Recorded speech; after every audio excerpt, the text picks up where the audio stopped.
Good morning, everybody, and it's my pleasure to welcome you at the introductory lecture of Dragi Kimovski, a postdoctoral research at ITEC on the habilitation track. He has a Zilferanbaruk at the Institute of Information Technology. Dragi earned his doctoral degree in 2013 from the Technical University of Vienna. He was afterwards assistant professor at the University of Information Science and Technology in Ohrid, and a senior researcher and lecturer at the University of Innsbruck, where I met him. During his career, he conducted multiple research stays at the University of Michigan, University of Bologna, and University of Granada. He was a work package leader and scientific coordinator in 2 Horizon 2020 projects, together with me, and ties completed in Innsbruck. Aspired is currently going on in Klagenfurt. Maybe he will talk about them in his technical talk. And he coordinated the EAD Atomic Fog project together with his home university, as far as I know. He co-authored more than 40 articles in international conferences and journals, and his research interests include parallel distributed computing, fog and edge computing, multi-objective optimization, and distributed processing for bioengineering applications. And today he will tell us where we can compute in 3 buzzwords: 1 established, 1 cloud, and 2 emerging ones, fog and edge. So Dragi, I give you the microphone. You have, as far as I know, 45 minutes maximum. Please. Thank you very much, Radu, for the nice introduction. Yes, as Professor Prodan already mentioned, today I'm going to give my introductory talk, which is with title Cloud, Fog, or Edge Computing. And the interesting part is that I truly believe that Klagenfurt is the perfect place where we can research about fog, because as you know, even today, usually in November, December is always foggy, so we are always below the fog. So that's why in the introductory slide here, I put 2 places here in the vicinity of Klagenfurt where we can escape from the fog if we really want to do that. On one side is Magdalensberg, on the other side is Meeraugen in Bodental. So although I would not like to escape from the fog, but if we want to escape from the real one, it's a nice opportunity. So now I will start my talk. As you already know, it's an introductory talk. So first of all, although Radu already gave a short introduction about myself and about the group, I will give a little bit of extension of it. First of all, speaking about the research group, I'm active, so in the distributed and parallel systems groups at the Institute for Information Technology, under the leadership of Professor Prodan. Our research topic, our main research topics in the group are from the area, of course, of parallel and distributed computing, with a special focus on cloud computing, fog, edge computing, and of course, high performance computing, compilers, and energy efficiency. So for everyone who is interested, you can check later on the link that I provide here, and below on the slide you can see our main focus points of the research. Taking into account now the group, I will tell you a little bit more about myself. So I'm a postdoc assistant with Zilferanbaruk, meaning that I'm on a habilitation track currently. About the previous positions and previous visiting position, Professor Prodan already gave a lot of information about myself. So here you can see my previous activities are actually all of them are in the area in academia. In reality, with the project experience, we already mentioned about the projects. They are primarily focused, of course, on cloud computing, high performance computing, and some new acquired project by Professor Prodan like Data Cloud, which is fully focused on fog and edge computing, and it will be actually part of today's presentation. From my teaching experience that we didn't mention before, Although this talk, of course, will be fully focused on research, as this is introductory habilitation talk, I would like to give a little bit more information about it. I have teaching experience at few universities, and primarily my teaching was at the University of Information Science Technology and here in Klagenfurt, where I teaching in general courses from the area of course, from distributed and parallel systems. And by now I have covered 13 bachelor theses at the listed universities here, 3 master theses, and currently I'm a mentor in one PhD thesis that is actually in the area of cloud and edge computing. So now let's, after introducing shortly myself, now let's go to the agenda for today. So in the agenda today, first I will give a little bit more general talk about cloud, edge, and fog computing in the term that we use it to describe all of them. Then we'll continue with interesting topics from the area of resource characterization and provisioning, and I will provide a summary of the future directions, how the habilitation thesis will, at least at this stage, how we plan to proceed with the habilitation thesis. So first of all, I will start with one term that I will introduce now, and that's the term of the so-called computing continuum. As you already know, we mentioned one important buzzword, cloud, which is known by everyone. But the problem of the cloud is that cloud is usually consolidated in multiple data centers. And now with the appearance of Internet of Things applications like autonomous vehicles, smart cities, the latency to reach the cloud is very high, so can be unacceptable high. So if we take into account that the latency is 50 to 200 milliseconds to reach the cloud, we could assume that it could be quite problematic for, let's say, for controlling autonomous vehicles. That's why the concepts of edge and fog computing appear that move the processing closer to the end users. Edge computing usually covers the edge devices which are available to the users, like smartphones, let's say tablets, notebooks, or other smart devices. And fog is simply servers or other data small centers which are in the very close vicinity of the users, like internet service providers, data centers, or smaller cloudlets and organization clouds. And all of this together, we call it with the single term computing continuum. And the name computing continuum, of course, comes that we use the whole continuum of resources starting from powerful clouds to the Raspberry edge devices, some simple devices. But now let's see it, where fog and edge belong and how Internet of Things changed the cloud paradigm.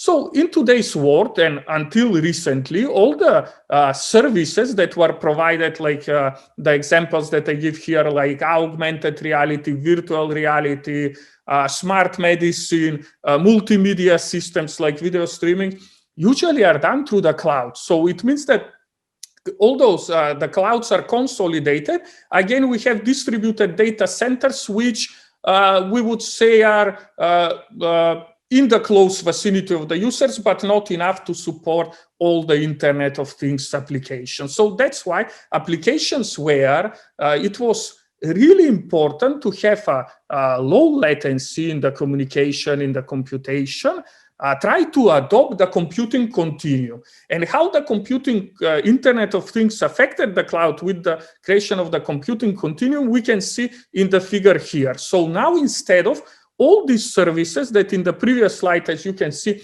had to contact the cloud directly, now we have resources that usually are not used, like a personal Raspberry device, Raspberry Pi device, or Jetson Nano machine learning devices, personal computers, and their resources can be reused to do some low latency critical processing, and only the important data that needs to be stored in the cloud or that is not latency intensive to be sent to the cloud.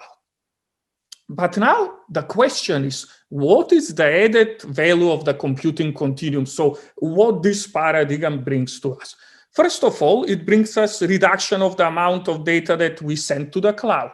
How that is done? Because now we can do part of the processing closer to the users and send only pre-processed data to the cloud. And this leads to the second main point, which is faster response time. First of all, the latency, round-trip latency to access the devices for computing would be lower. And at the same time, because less data will be transferred, then the computation can start much faster. Also, at the same time, reducing the amount of data sent to the cloud, it helps us with improved data security.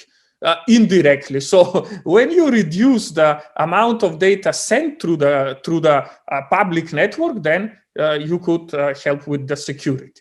Another aspect is the reduced CO2 emissions, and as you will see later in the talk, because if you use devices that spend less energy or devices that are not utilized at all, it means that you are saving on energy and indirectly you are producing less CO2, you are contributing less to the CO2 emissions in the environment. And of course, all of this leads to support for new emerging applications which require these tight requirements. So now the question is, when I said all those things, so is the computing continuum magical? So because the computing continuum, as I said by now, could solve all our computational and storage issues related to the emerging Internet of Things applications. But I think here is one interesting term in German that we can also translate it in English as well. It's naja, so it depends on us. So it depends on us if we will make the computing continuum magical or not, if we address some of the most important issues and we find solutions for them.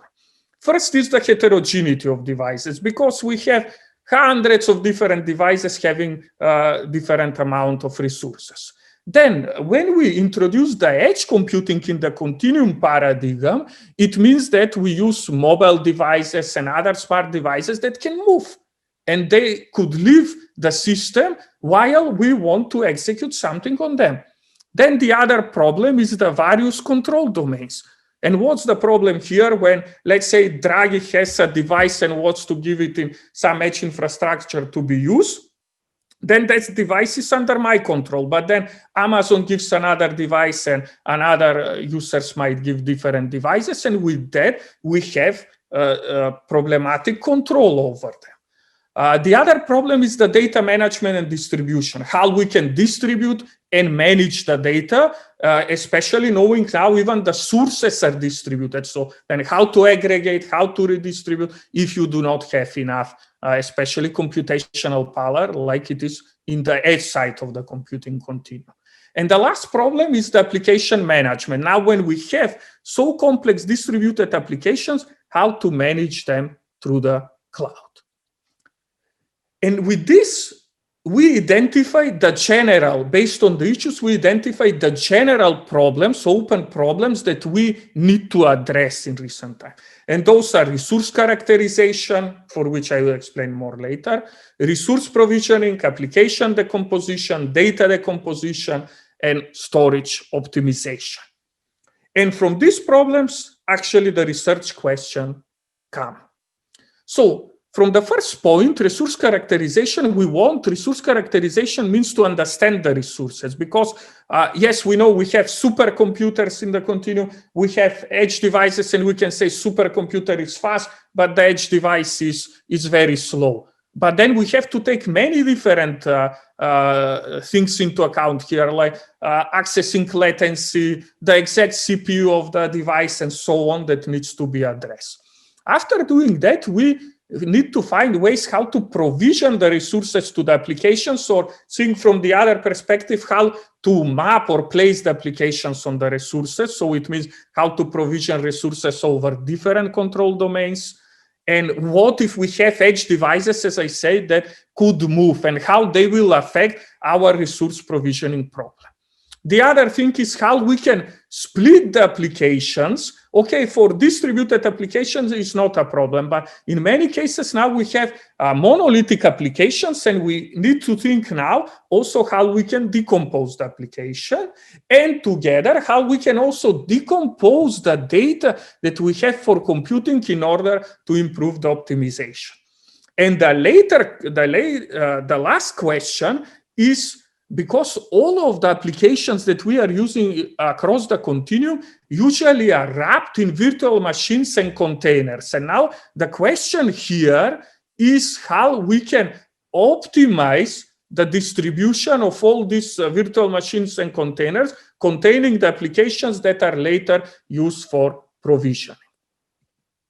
So based on these questions, of course, these are many questions, and it's not realistic that we can cover all of them within the limited time given.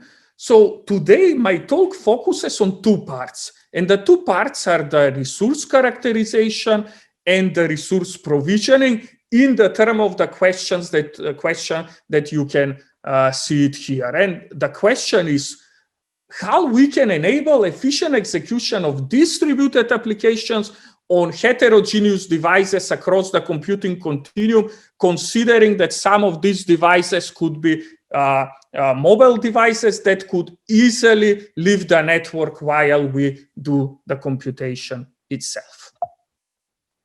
So now we can start. We can return first to the agenda shortly, so we can start the important topics for today. So first of all, I am going to speak about the resource characterization, and I already gave you a hint about this. So we have large diversity of devices in the computing continuum, from single board computers to powerful multiprocessor servers, although, as you already know, with the latest development of, let's say, ARM processors, you see that now the difference in performance between the mobile devices and the powerful processors is becoming smaller and smaller. But again, here stays the question, where to offload an application from the cloud to the fog or to the edge. And now here I introduce shortly a new term, offload. And this is the term that we use because, you know, in our community, cloud is considered where we do the main computation. And after that, what we do in reality is offload part of the computation that was done, move of the computation from the cloud to the edge and fog devices. And from there, the term offloading comes. But we cannot easily make decision how and where to offload the application if we do not know the details about the devices themselves. And we wanted to do this from different perspectives. One perspective is the computational and network performance, so how to characterize these resources, taking into account this, what is important for the application developers, and the other side, how we can contribute towards saving the environment by also considering the carbon emissions, and to use all of this to give instructions how to support the process of offloading. But in order to do this, we need a real infrastructure and vast set of resources. For that reason, and for bigger reason, of course, for the whole group and for whole Institute for Information Technologies, under the initiative of Professor Prodan and with a lot of help from Professor Herman, Hellwagner, we deployed the so-called Carinthian computing continuum. And the Carinthian computing continuum is actually a system covering resources from the cloud, fog, and the edge, and it could be used for doing all kind of processing related to IoT application. And it contains resources from public cloud providers like AWS or Amazon Web Services, from where we use vast amount of instances based on either Intel on x86 processor only for now, so Intel or AMD processors. Then we have the fog layer. As you already know, there is a local Austrian cloud called Exascale Cloud, which has its own infrastructure both in Klagenfurt and in Vienna. And due to the fact that the distance, the round-trip latency to reach these services, for us from here, it's around 5 to 6 milliseconds. This is a classical fog system for us, together with the cloud system that ITEC provides, or the Institute for Information Technology. And at the lower bottom, we have the edge layer that we deploy together with our colleagues. Many of us were involved in this work, where we deploy infrastructure composed of 40 single board computers based on Cortex and Tegra X1 processors, so machine learning optimized processor, and ARM standard CPUs, power efficient, and then we added to this AMD CPU, the Threadripper, which is currently the best CPU for doing edge processing. But now, how to characterize them? Okay, we have this infrastructure, but what to do? How to characterize it? That's why we decide to characterize it based on 3 use case applications that cover broad field of usages. That would be video encoding, machine learning, and in-memory computation. First of all, I will start now with video encoding, which covers broad set of applications like video streaming. Let's say like many people use YouTube for video streams to watch Netflix. Then we have many companies like, for example, Bitmoving, which provides software that is used to stream and to support these processes efficiently. So this is quite a popular area and widely used. So that's why we created here a test application where we try to encode raw video with a length of 4 seconds and size of more than 500 megabytes using the most popular H264 encoder, which is used by more than 90% of the industry. So first, we characterize the whole continuum in terms of video encoding.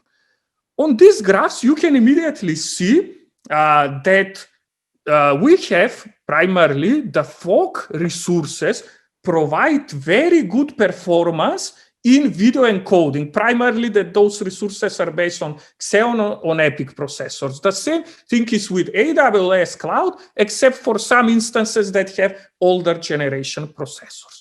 On the other side, we have the small devices like the Raspberry Pis and Jetson, where the Raspberry Pi 4 and Jetson perform very well. Not as good as the cloud and fog devices, but it's almost as much as the slowest cloud instance. And on the other hand, we have the Raspberry Pi 3 device that does not perform very well, we can see in this situation. But now let's relate to the transfer time, because first, in order for you to encode the raw video, you need to get that video. And we can see here how the table turns. So to reach the distant clouds and even the fog, we needed quite a lot of time, like in the area of 60 to 160 seconds for this term. And for the edge devices, this was less than 10 seconds, like even 7 to 16 times slower. And when we take all this time together, we see that the edge would be much better preference, although even Raspberry Pi devices are slower. But taking into account that many times we do the encoding offline, again, we should consider these devices. After completing the checking of the video encoding, the next what we did was to check with machine learning applications, because now many things we have, almost everything is based on some type of machine learning algorithms. For this reason, what we did is we created again distributed test application by using TensorFlow. And here we took 2 areas. One is to train a quantum neural network with 2,000 samples, or these are figures of numbers, so that in future can recognize a given handwritten number with accuracy of 90%.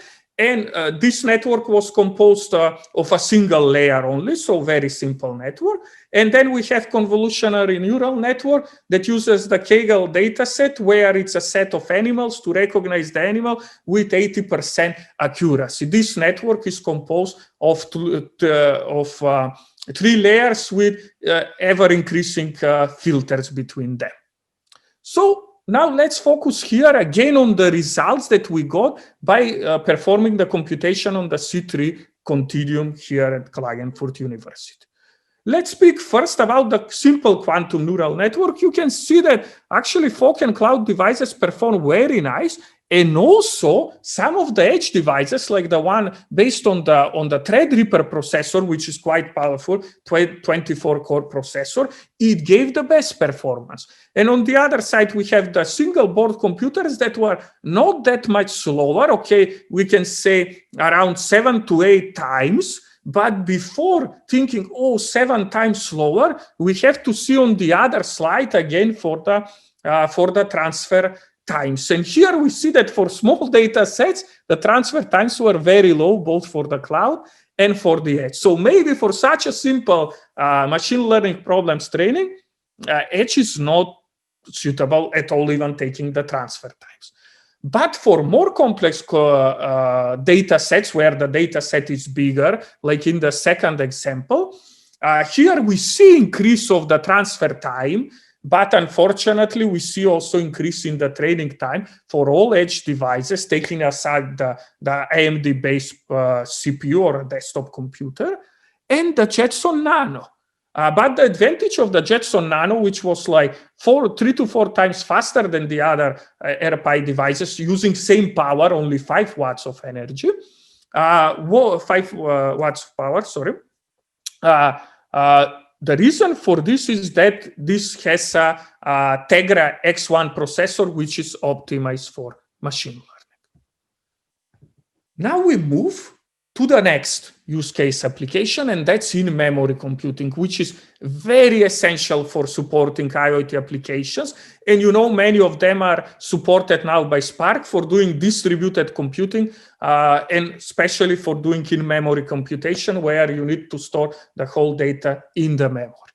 And here we try 2 scenarios. The first one with real data, small chunks of data, like it's usually with IoT applications that need to be calculated either in the cloud or the edge or fog across the continuum. And P estimation, which is pure processor checking application.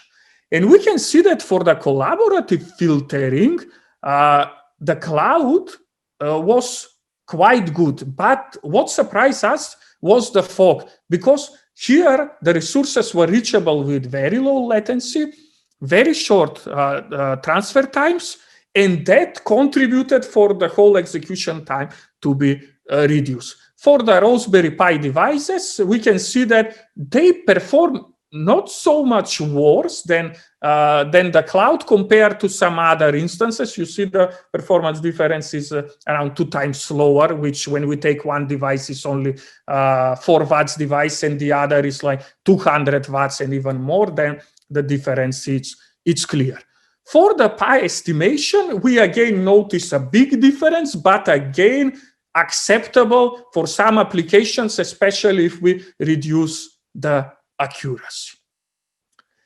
And now, taking all of this together and all of the applications that I explained by now, we said, let's try and let's see how this affects the environment around us. And we then said to check the most complex problem with the machine learning. And we took the machine learning application, and for training, the convolutional neural network that I gave in the previous slides. So for doing single training.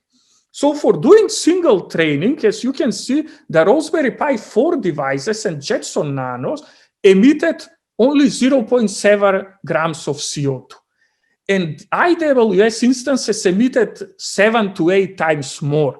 So if we run machine learning training for a whole year, it could save us more than 1 ton of CO2, which is equal to a 3 hours plane trip. So that much the plane will emit CO2. And only training one neural network for 1 year, it will do the same thing. But how do we get to these results? By measuring the amperage or the average current, actually, that the devices had with a multimeter that were accessible to us for all edge and part of fog devices. But for cloud devices and for exascale devices, we use a special AWS research report where it gives how much was the CO2 emission in the area. But we can see that we can easily move to the edge to reduce the carbon emissions. And what we learned from all of this, we learned a lot. So we learned that based on different, and we compare a recommendation from practitioners from where we could see based on the applications, so video encoding, machine learning, in-memory analytics, where to offload them. So if we want low network load, offload them to the edge, high network, low execution time, low CO2 emissions, always do it in the edge or that. And we compile this list of recommendations. However, is this enough? Maybe it's enough only to say, for example, okay, we now say offload your application in the fog or in the edge. But I told you the fog and edge could have thousands of devices. So now we need to go one step further.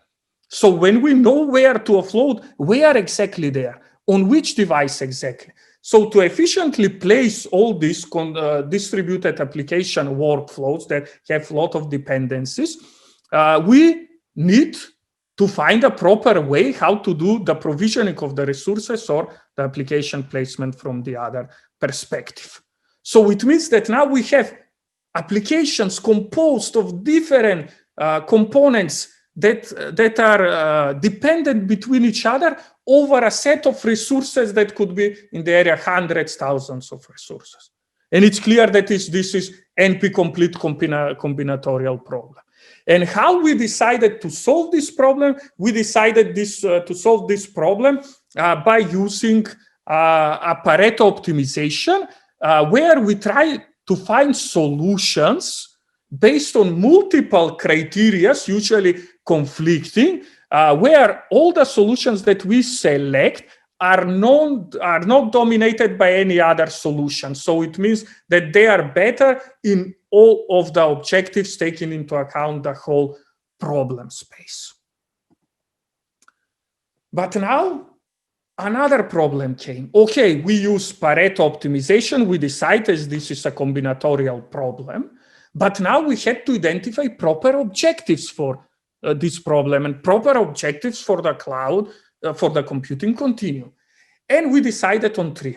So the time, which we want to reduce the execution time together with the transfer time over the network. The energy, we want to reduce the energy so that we could reduce the CO2 emissions indirectly, and to reduce the cost together with the energy for the cloud providers and for the users.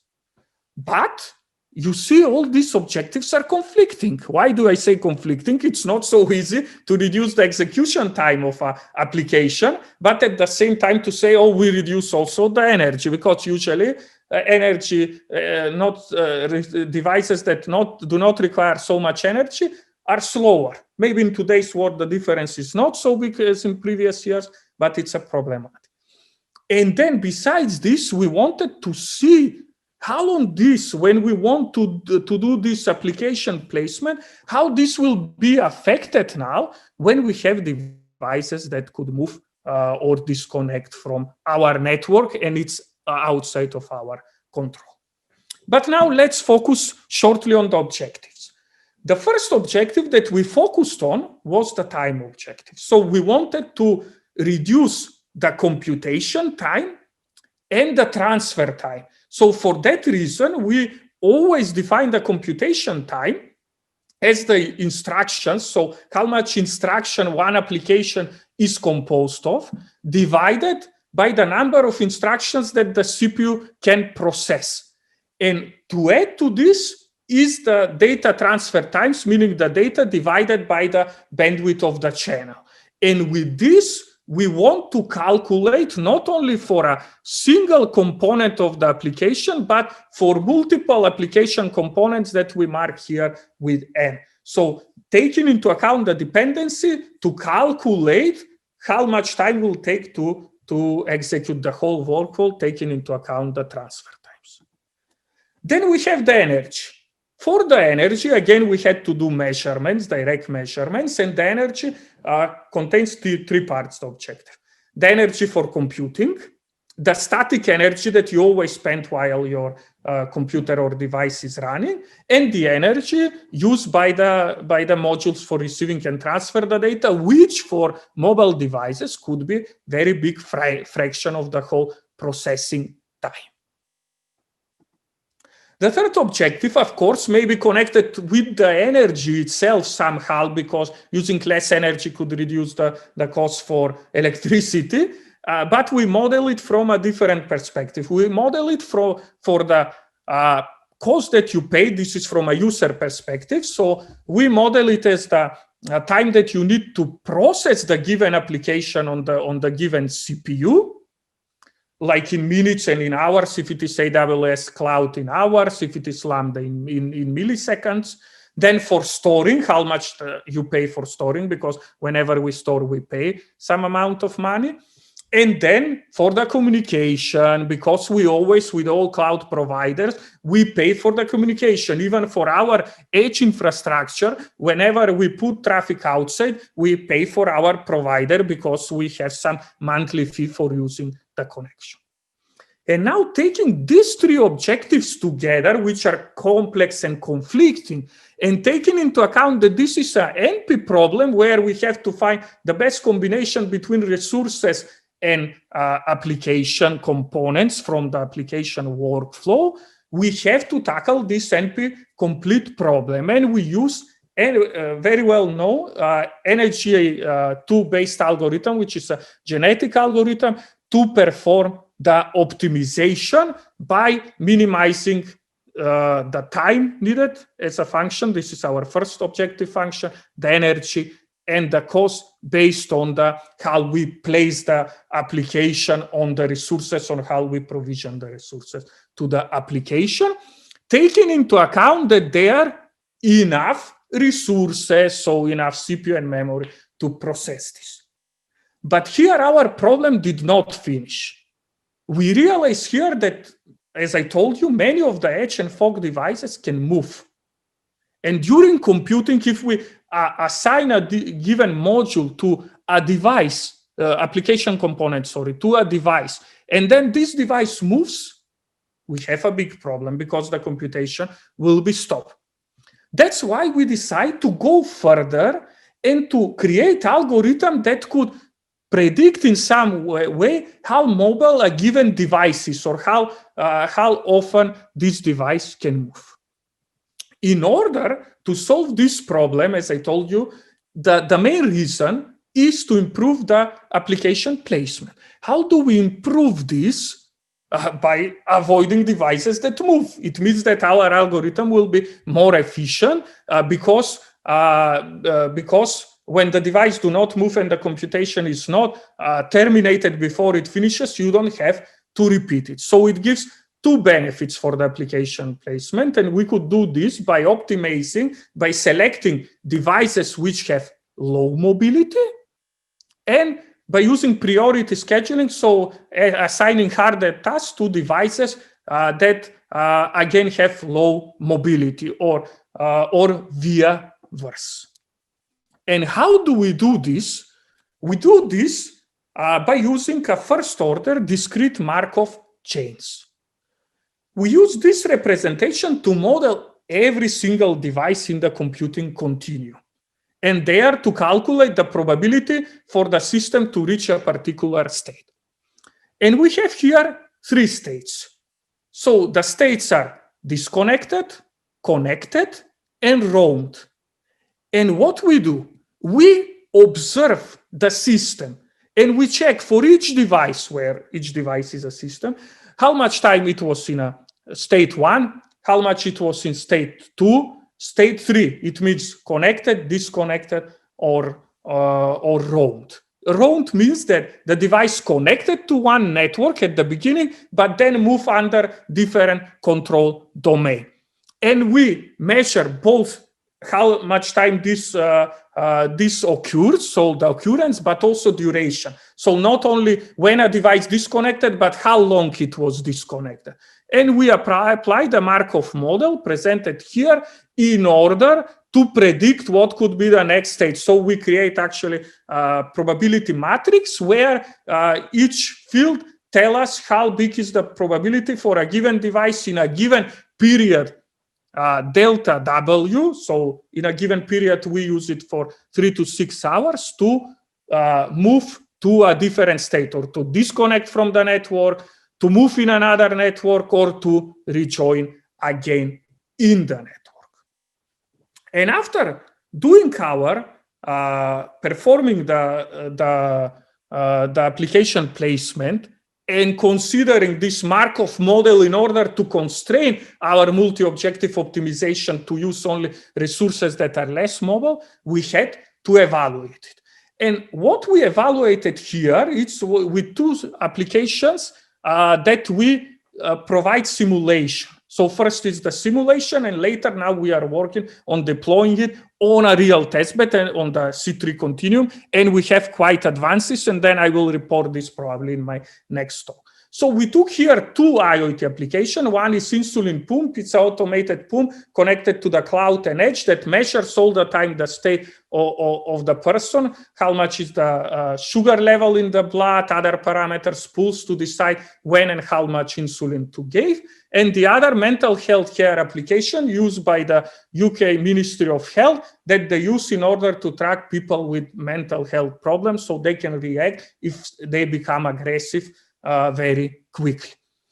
We use these applications, we had this application, and we use phoronic set in order to check their efficiency. So how much MIPS they have, how much resources they require, and then we created a table as this one, how much memory is required, how much CPU and storage by each application component provided into this DAC to do the evaluation. And the evaluation is done over the same testbed that I told you, the C3 Continuum, emulated in an iFoxSim simulator. And from all these graphs in the upper part for the mental health care application, and also at the same time for the insulin pump application, we can notice that our approach that we dub here as MAPO, so multi-objective application placement approach, we can see that it became, although it's a trade-off, it provides, compared to 3 state-of-the-art methods, lower execution time. Why lower? In cases with FSPP, it's lower because FSPP, this approach, gives priority to the cloud and use less edge resources. And the other 2 approaches, they use exclusively edge and fog, which is not a good thing, as you see here by the execution time. But when we take the energy consumed and the economic cost, we can notice that although our method is not always the best, it's among the best, both in reducing the energy for both use case applications and at the same time reducing the cost. Maybe not so much as the cloud solution, because the cost for cloud are lower than for the fog, but again, quite a good advantage. Then you might ask, but now where is this about the mobility that you mentioned? Whatever I show you here in the slide, all these times that you see here, or results, are for the requests that were processed for the successful execution of the application. But now let's check how many times that application can fail to execute because an edge device moved. And this is the evaluation of the mobility. Here, compare again through the 3 state-of-the-art methods. You can see that Edgeworth's method and the BQ queuing method, which prefer the edge and almost never use the cloud, only some fog devices, because they couldn't predict which device can move next, they were putting on the fastest device, not considering that they could move. And this led to 60% failure, because we consider failure of a request if only single component of the application fails. Then FSPP, which is cloud-based primarily, reduced this request failure on 30%, but our approach that tries to predict which device might move and still uses both the cloud and the edge, managed to reduce this number to only 10%. And how we manage this? By having a good prediction. So we observed the states from data from mobile providers from Canada, from where we use as a training data, and later apply 10% of that training data, which was 90% training, 10% for evaluation, in order to do the proper evaluation of the algorithm, which gives accuracy from 87 to 98%. So in summary of this presentation, we produce this multi-objective placement method or resource provisioning method that utilizes Markov chain to constrain NSGA2 based algorithm. And this led to 80% reduction of the request execution failure, up to 6 times lower application completion times, 28 lower execution cost, and reduction of the energy. So this brought us quite a lot of benefits in terms of computing. But this is not solving our problems, because we have so many other problems left that we have to address urgently. And what are those problems? So as you can see, resource characterization we already covered, and as you can, we address the resource characterization. Then for the resource provisioning, I already provided you this presentation, but this one does not address different control domains. And we would like to address this in future, although we have papers covering on this work. We want to address this later with the new H2020 project data cloudlet from our side by Professor Prodan, which will be fully focused on solving this problem. Then we have the application decomposition, where we have 2 research works that you can check here, 3 research works, 6, 7, and 8, which are focused on how we can divide monolithic applications, but this is only for applications without data dependencies. So one of the future works to see how we can divide monolithic applications with data dependencies. Then we also address the problem of data decomposition by using erasure codes, which is paper number 1, where we apply a 2-stage multi-objective approach to split the data that might be required by the applications in the computing continuum. But again, this only takes into account erasure coding, and it's primarily focused on cloud and fog. We want to extend this also to consider edge devices or mobile edge devices. And then at the end, it's storage optimization, for which we work quite a lot together at the University of Innsbruck. Together with Professor Prodan, we worked on the Entice project that cover many of these topics listed here under papers 10, 11, 12, 13, where we were trying to optimize applications wrapped in VMIs and containers to better distribute them at storage repositories. So later, if they need to be instantiated very fast with very low latency, we could do that by pushing them in advance closer to where the user might need them. And again, this work is focused primarily on fog and cloud, and we want in future work, let's say, I hope in the final presentation, to address this more concretely, taking into account the edge itself. If you want, later I will share my presentation so you can all see the references and again, maybe address and check what are our future direction and how they relate to the work that we have done by now, taking into account that paper 1, 4, and 5 are currently in review. So with this, I would like to finish my presentation and continue to the next section where you might have first questions for the talk, but I would like to mention that even if you have some additional questions later, you can always contact me on the email address that I provided you here, which is above this photo of Wörthersee in January, looking beautiful with these clouds on top. We don't have fog here to have the whole continuum, but again, it represents, I think, the computing continuum quite nicely. Thank you very much for giving me the opportunity to give this talk, and then I would wait now for your questions. Thanks, Dragi, for the presentation. Almost in time.